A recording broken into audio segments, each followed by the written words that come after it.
Welcome to Super Talk Outdoors, where every single Monday at lunchtime we celebrate the world-class outdoors of the state of Mississippi because Mississippi is the capital of the outdoors in America. I say it every week, and I mean it.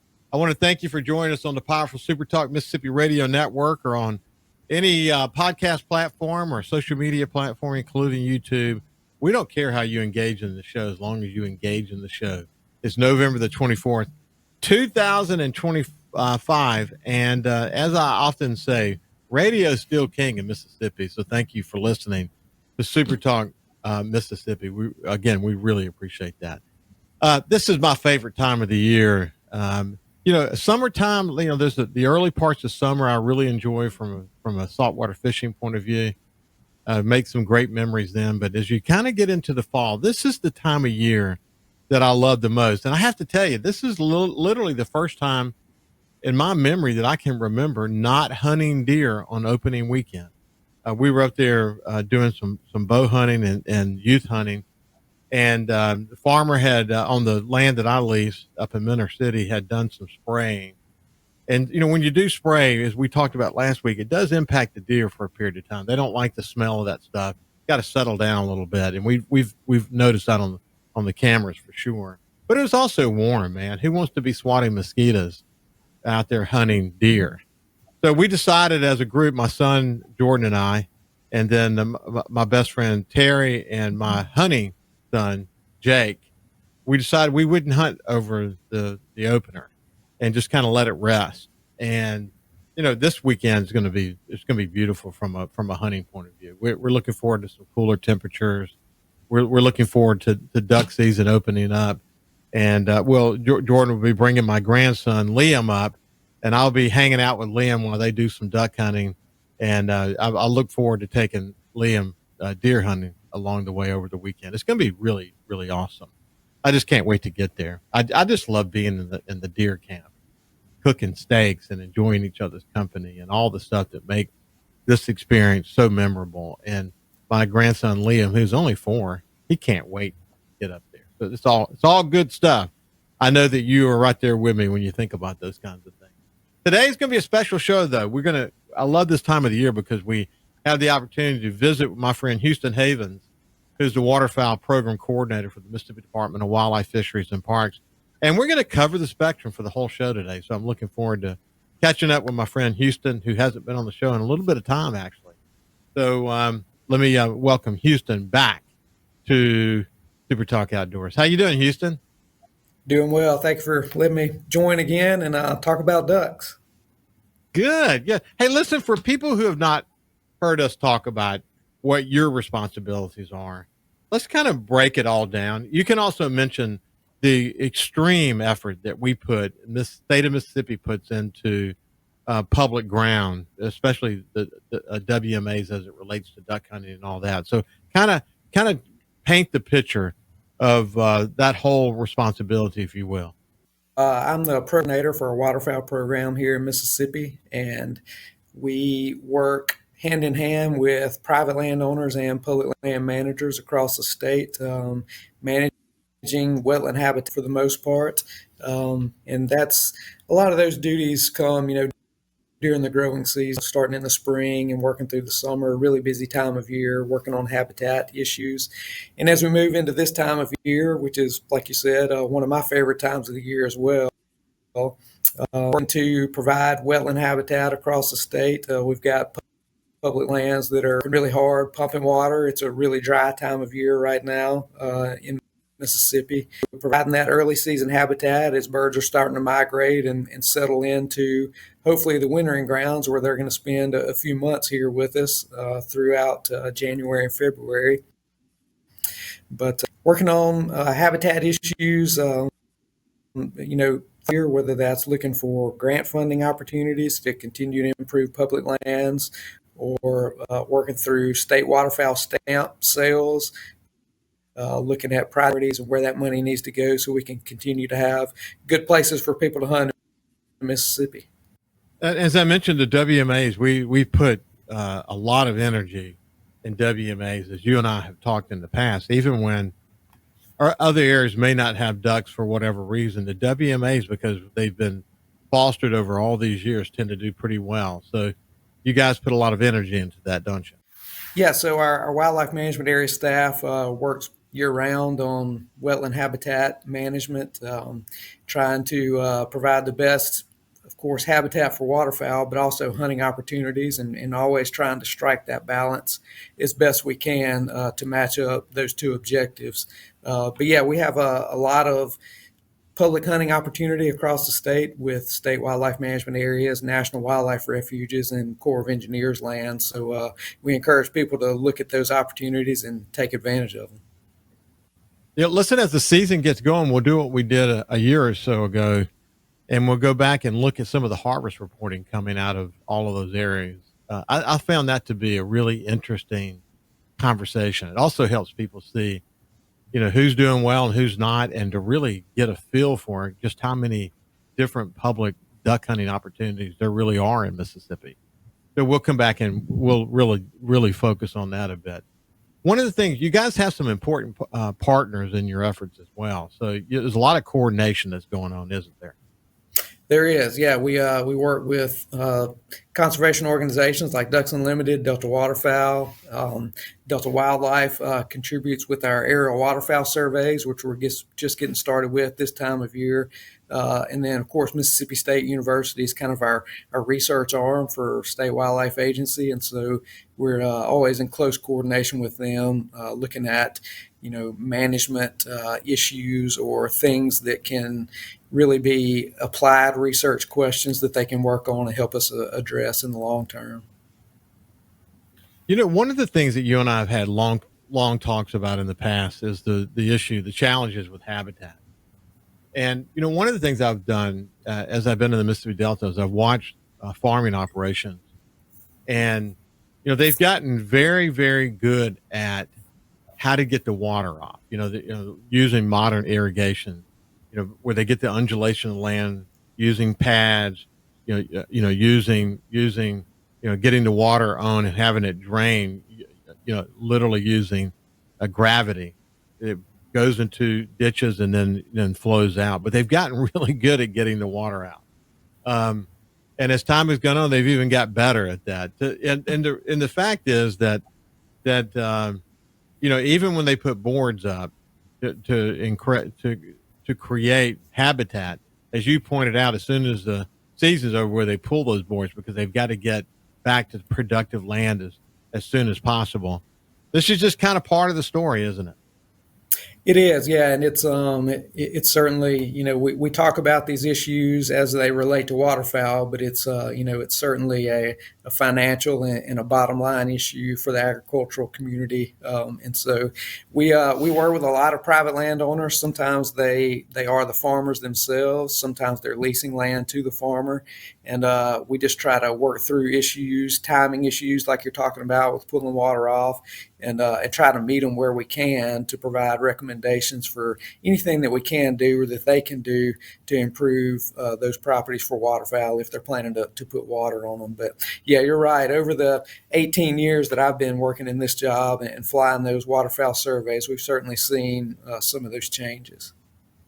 Hey, listen, what's important. I had on my other show, the Ricky Matthews show, I had Commissioner Andy Gibson on for a whole hour within the past 2 or 3 weeks. And we went through the entire dilemma that farmers are facing today. And it's not good, man. When you look at what's happening in South America, when you look at, the global price of the goods, the products that they're growing, the cost of fertilizer and other things, just in general, the inputs are more expensive. The prices that they're getting charged are substantially lower than they were before. And they've really got to do everything in their power to maximize their land. And so, boy, this is not any fault to them at all that I even mention it. It's just the realities of the habitat. But they've got to be extremely efficient, because really the way that they make their money these days, or the way that they keep from losing too much money, is they focus on yields. And they got to make sure that every possible inch of land is working for them. Land that they might have not, maybe not been so favorable and they wouldn't have planted before, they're planting now because they're trying to do everything in their power to get as much product as they possibly can, increase the amount of yield on that land to help them make ends meet. It's a tough situation that they're in. And again, Andy Gibson had a great conversation about it. We've, you and I have had conversations about drought, and then we've had rain, and then drought again. And there's all kinds of challenges with the weather. And we, of course, we've had some cold weather up north of here. So that's going to help push some ducks down. But you guys have been out doing some aerial surveys. So when we come back on the other side, we'll talk about the water dilemma, the habitat dilemma, and what you're seeing from the air as it relates to, what's coming down the flyway as we speak. We'll continue our conversation with Houston Havens with the Department of Wildlife, Fisheries, and Parks when we get back on the other side. We'll see you after this. Welcome back to Super Talk Outdoors. Thank you so much for tuning in today. I want to tell you that if you enjoy the outdoors, this is the place to come. That's for sure. And we have such a wide variety of guests, and we celebrate the outdoors in Mississippi. Before we get back to Houston Havens, I just want to say, are you looking to purchase your perfect piece of hunting property, upgrade your farm equipment, or have you been dreaming of owning your slice of heaven out in the country? Look no further than Mississippi Land Bank for your financing needs. For more than 100 years, farming families and landowners in North Mississippi have turned to Mississippi Land Bank for all kinds of financial solutions, whether it's for land, equipment, or livestock. For more information, visit mslandbank.com or go by and see one of their friendly staff at any of their offices. Mississippi Land Bank, we're just thrilled to have them as a sponsor of Super Talk Outdoors.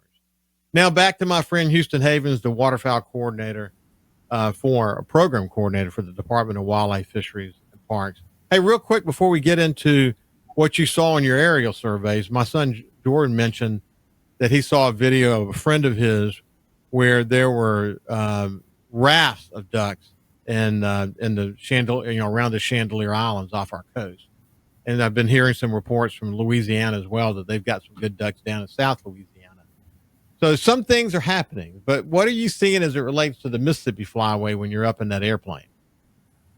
Yeah, so we had some very windy days getting started with our November survey, but we were able to wrap that up last week and actually saw a pretty decent start to waterfowl numbers here in Mississippi. This is, of course, talking about the Mississippi Delta portion of the state, but total duck numbers were actually above average, and most of that was consisting of dabbling ducks other than mallards, and so things like shovelers, gadwall, green-winged teal, even pintails, we saw decent numbers of, and so we're off to a decent start compared to recent years for this year. As you mentioned, the habitat issues, of course, it's very dry across the Mississippi Delta, and so the places that had large amounts of managed habitat, whether that was public lands or private lands, typically held decent numbers of birds. And so we're looking forward to the opener this weekend.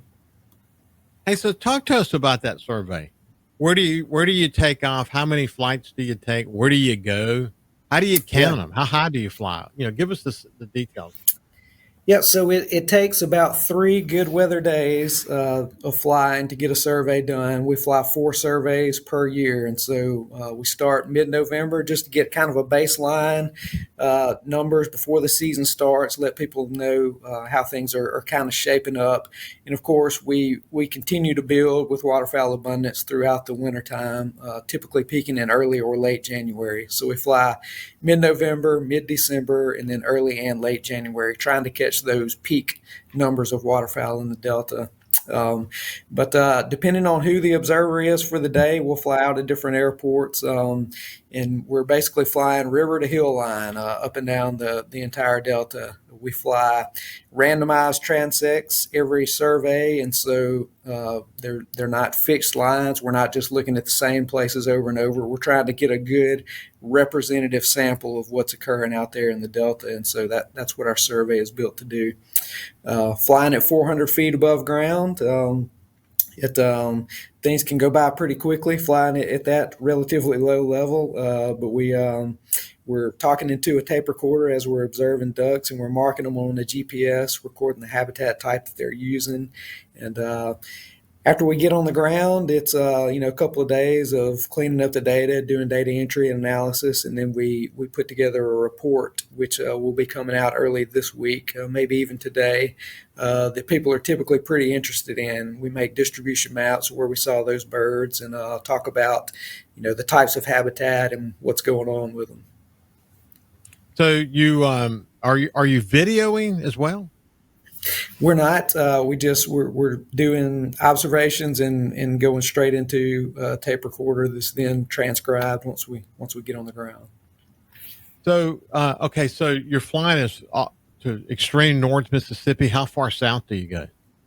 We go down, excuse me, we go down to just below Vicksburg, so basically the entire Mississippi Delta. In our early January survey, we'll also go down around Natchez and fly the strip along the Mississippi River there, down around St. Catherine's Creek National Wildlife Refuge, just to get a better snapshot of the entire portion of the state where waterfowl are typically congregating. Interesting. So what do you remember about like you fly? Did you fly in the Shula area, the Greenwood area, the Itabena area? What'd you see in those areas? We did, and like I said, it's typically, especially this time of year, it's a lot of dry land, of course. Just like we talked about, farmers are still prepping fields for next year, and not widespread. Of course, we haven't had widespread rain, but not widespread pumping yet either in a lot of areas. And so, a lot of times we're going across really dry stretches, and then we'll hit an area with a lot of managed wetland habitat around, in the local area, and that's where good numbers of birds will be. And so it's really extremely spotty this time of year, and that's kind of what we're hearing from our wildlife management area staff on the ground as well. Is that the areas where we have good pumping capabilities on public lands, birds are really concentrated in those areas, which is pretty typical. Moving into opening weekend of the waterfowl hunting season, we typically have pretty good success, and then we're really dependent on good cold fronts from the north to continue and come, throughout the winter to continue to bring more birds into the area. So if you're flying over flooded timber, you're looking for those small holes that you can see, where they stage and so on. But you're able to see those, right? We are, and that improves over the wintertime. Really, there's not a lot of flooded timber during this time of the, this early in the fall. For good reason. Leaves are not all the way off on a lot of bottomland hardwoods, and so those will continue to be pumped up more. Areas like green tree reservoirs, things like that. And then if we get natural flooding in bottomland hardwoods along creeks and rivers, birds will use those later in the season as well. But yeah, you're right. We're looking for those canopy gaps in areas that birds are using, and we know we're not seeing everything that's down in a forested wetland, but we counting them the same way. Over time gives us a really good index to compare from survey to survey and from year to year. So you just did the first one, and that report maybe is out today. You mentioned, when would the next one? You said you do it 4 times. So when would the next one be done? We'll fly again in mid-December. So we'll be in the main stretch of our duck season here in Mississippi after the first 2 breaks in the season, and that usually kind of falls into what we sometimes call the early December lull. And sometimes we can even have lower numbers in December than we've had in November. We certainly hope that's not the case. And so, we always watch the weather as waterfowl people, but especially this time of year, we're continuing to look at that 10-day forecast and see those dips in temperature that hopefully are going to keep coming and consistently happen throughout the winter. Well, you and I chatted a little bit about this before the show started, but depending on the migration report you see, they can be very different. Some place a little bit more emphasis on rain and cold and frozen whatever, and others look at what's happening in the prairie pothole region and do some extrapolations about what they would what you would expect. But when you generally look at these reports, let's start with what you see, what you really can see, which is substantive. what's happening in the prairie pothole region where our ducks come from. Talk a little bit about that. In fact, we'll start here and then we'll have to stop and we'll pick it up on the other side. But the majority of Mississippi's ducks come from northern Dakota and the Saskatchewan area of Canada.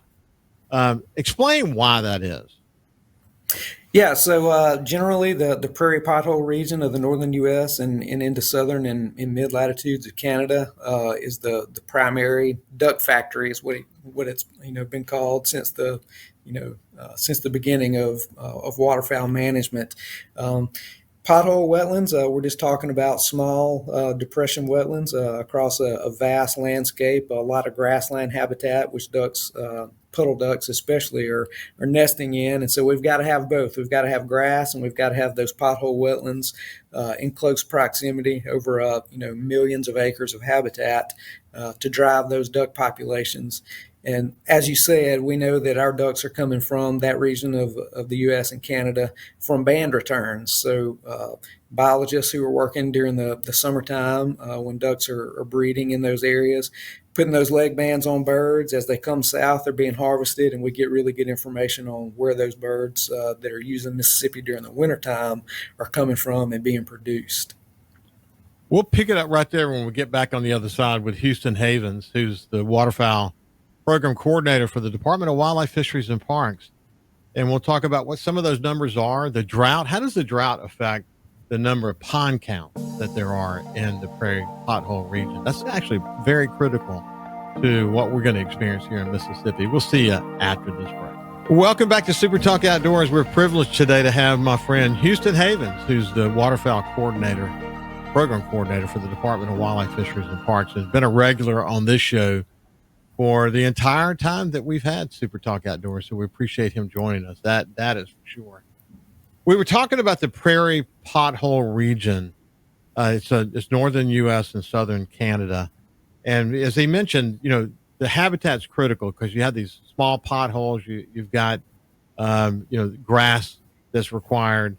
And when there's a drought, when we've got a problem with water, it really does impact what the ultimate situation is. In fact, I noticed that we had some rain later in the breeding season that helped species like pintail and so on. But the last number that I saw said that the number of actual potholes were down about 19%. But I don't know if that's an accurate number or not. But what have you seen as it relates to that? Yeah, so we certainly have seen a drying trend across the prairie pothole region for the last several years, and as you said, it's critical for the prairies to be wet so we can have that higher capacity for ducks as they're leaving Mississippi and southern latitudes in the spring, making spring migration and settling back into areas where they're going to be nesting and raising the next crop of ducks. They've got to have quality habitat. They've got to have abundant habitat to be able to do that and reproduce. Ducks are really good at reproduction when they have quality habitat. We know that that's the driving factor for duck populations. Science has shown that over the decades. And so it's a priority to hang on to those wetland areas and that grassland that's around those wetland areas. And then we certainly need that intense rainfall, abundant rainfall to fill those wetlands, and so they can be really productive when they're available. Houston, how much do you think about short stopping, and is there a way to measure that, and what are some of the reasons for it? Yeah, short stopping, I guess, could mean several things depending on who's using the term, but we do see some years, and it's weather related for the most part.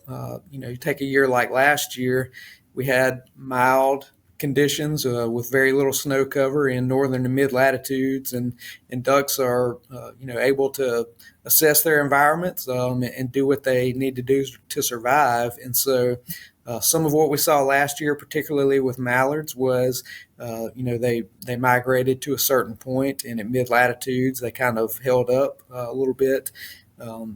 Science is still looking at all the details that there are in environmental drivers for migration, but we know that timing and intensity of weather systems really matters, and so we can get really cold weather late in the winter, but if ducks are in good body condition during that time, and if it's late enough, then really cold hardy species like mallards, Canada geese can sometimes just ride it out. They know that they've pretty well made it by that time of year. And so that's why we're always looking at weather patterns this time of year. We got a couple of below freezing nights right before we flew this November survey, or right before we began this survey, and we believe that that's why we saw decent numbers of dabbling ducks other than mallards so far here in Mississippi. So looking back at teal season, which is really kind of kicks off duck hunting in Mississippi, when you look back at teal season, what did we experience in Mississippi? It was probably a little bit below average. That's what our numbers have shown across wildlife management areas, and then talking with a few private clubs as well that do some teal hunting.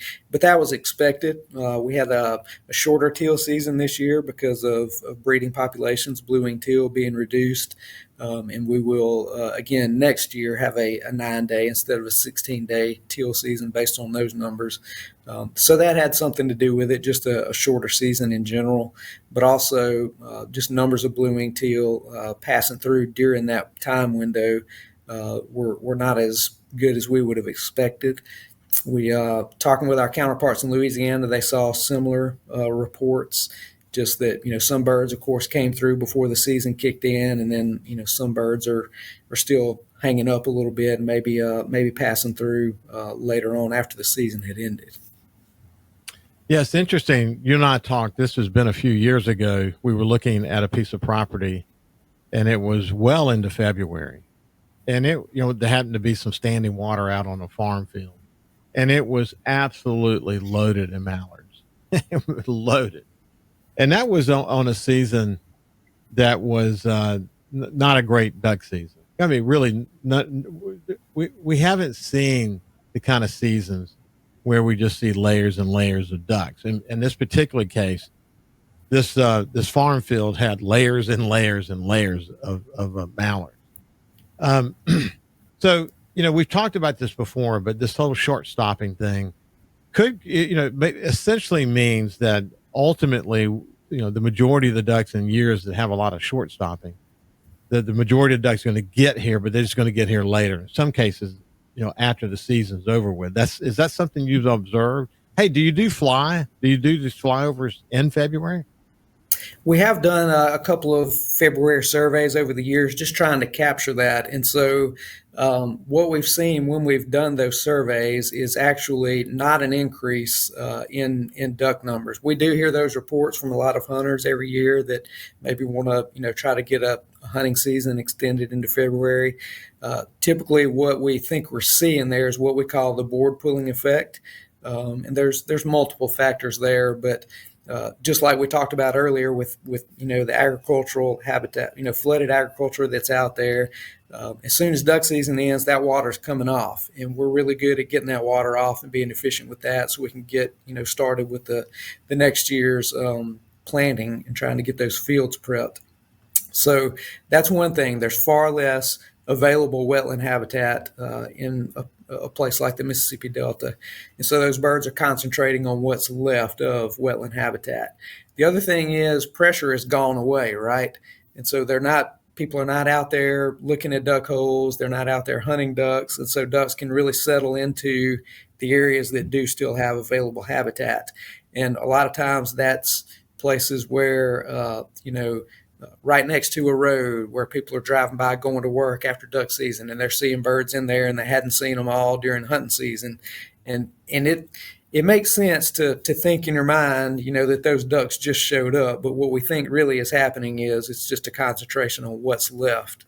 But we're working with partnering with Mississippi State University on an updated technology transmitter study on mallards and maybe some other species of ducks. And so I think we'll be able to look at some of that. We'll be able to look at bird use of habitats during the season and then how it changes after the season with some of these individual movements of mallards across the Mississippi Delta. That's interesting because most of that movement to this point has been detected using bands. Tell me more about that. Yeah, so banding is an extremely a vital tool in waterfowl management. We use it for, of course, for measuring harvest rates. It's one of our primary tools for just assessing harvest in waterfowl populations, but also just like you said, looking at movements. Looking at where a bird was banded on the breeding grounds during the summertime, and then going into the hunting season, where we're getting those direct recoveries the following hunting season. It's always super interesting. We do a lot of banding with our resident wood duck population. It's always really interesting to get those band returns when a hunter harvests one of those birds and reports where it moved to. Of course, a lot of those birds stay here in the state, and we would expect that, but we get some of those really interesting movements, particularly with a juvenile male wood duck that maybe pairs with a migratory female and follows her back to where she came from. Those are typically our more interesting wood duck band returns. So neat. So how, with this work you're doing with Mississippi State, how is technology taking that to a different level? So the past studies that have been done in the Mississippi Delta looking at duck movements were done with radio telemetry. And so we had limited range, limited capabilities for identifying the specific area where those birds were using. We basically had to go back out, or the researchers had to go back out and locate them with an antenna when they wanted to collect data on them. But now we've got GPS transmitters with solar panels on them, and so we can get multiple locations throughout the day from those individual birds, and we can get really reliable battery life on those units. And so we're able to get a whole lot more information off of marked birds in that way and get it throughout a longer period of the year. Those units must be super small. They are. They weigh about 3 grams, which is, even not even really very significant to a duck. And so, yep, they're tied on like a backpack, and just have that solar panel to keep that battery charged, or hopefully keep that battery charged so we can keep getting data on the bird. Listen, in the past, we've talked about avian influenza, especially as it relates to geese. When we come back on the other side, we'll talk about things like that. What do we need to be concerned about? What do we need to be looking out for? And then we'll spend a little bit of time talking about if you want to go hunt some public land in Mississippi, what do you need to do? Because some of those are draw hunts. We'll see you after this with Houston Havens from the Department of Wildlife, Fisheries, and Parks. Welcome back to SuperTalk Outdoors. Hope you're having a great day as we continue our conversation with Houston Havens on this special duck edition today. Houston's head of the waterfowl program for the Department of Wildlife, Fisheries, and Parks. And listen, we got some cold weather coming and some really gusty winds up top. That ought to put some fresh ducks on us. I mean, you always look forward to seeing that on opening weekend, don't you? We do, yeah. Anytime we can get cold weather from the north, that's certainly what moves birds. And wind is a good point. Birds are all about conserving energy, and so they'll ride a north wind and really move long distances on those days when they can take advantage of them from the north. Hey, one other question I wanted to ask you. We've talked about this notion of memory on a pond or a lake, or even as it relates to flooded timber, memory on a duck.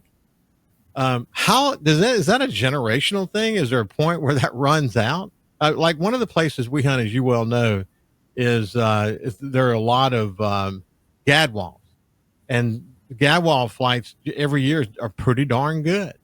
And we often say, the gadwall memory is awesome for this area, but what is that?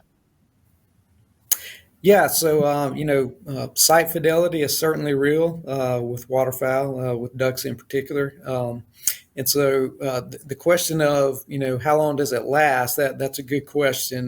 They certainly, with marked individuals, we've seen from other transmitter studies, like the one that Mississippi State's getting kicked off, that those individuals, a lot of times where they're marked in the winter, will come back to very local areas, using the same areas. And we know that they do that just because they were successful the previous year, right? If they survive the winter, which is a critical time period for ducks, then they certainly will come back and use those areas. It gets a little more complicated with habitat conditions and with weather again.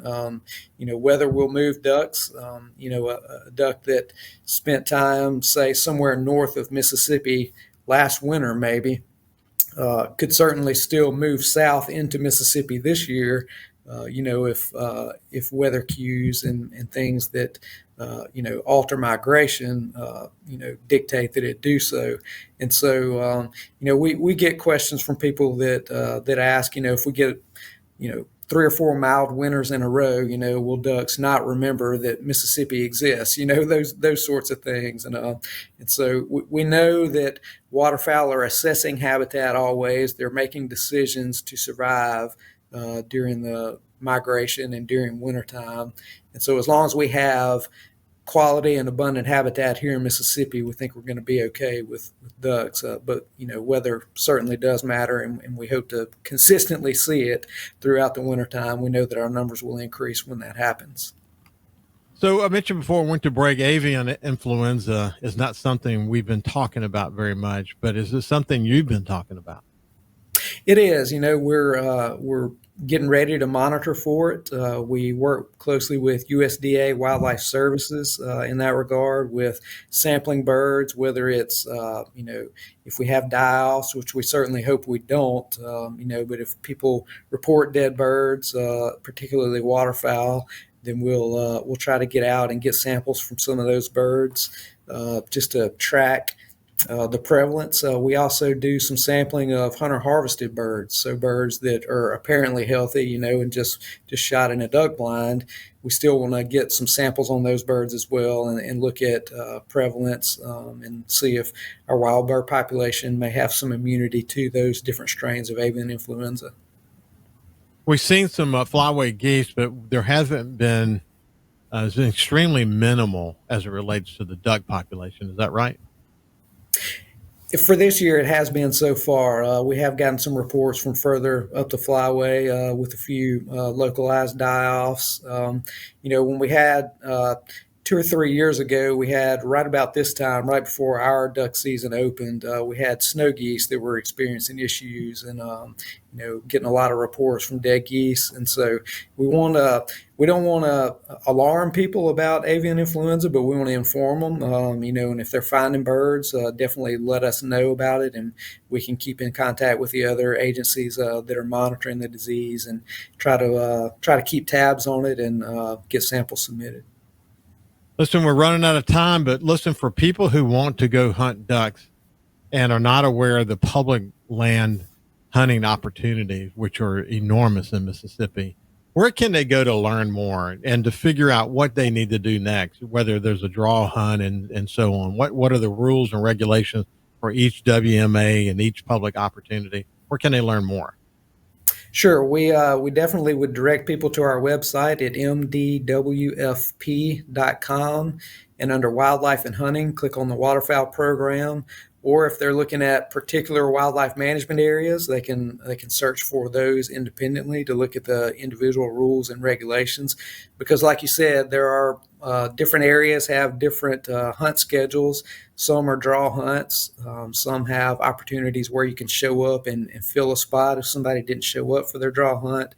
And then other areas are just open to the public as the season is open. So we have a variety of hunting opportunities. Well, listen, I look forward to chatting with you again. Let's hope that we have a good season this year. It's been Houston Havens, the waterfowl coordinator for the Mississippi Department of Wildlife, Fisheries, and Parks. Thank you, Houston. I appreciate it, my friend. Thank you. You bet. Hey, have a great week. Stay safe in the outdoors. Always put safety first. God bless you, and we'll see you next Monday.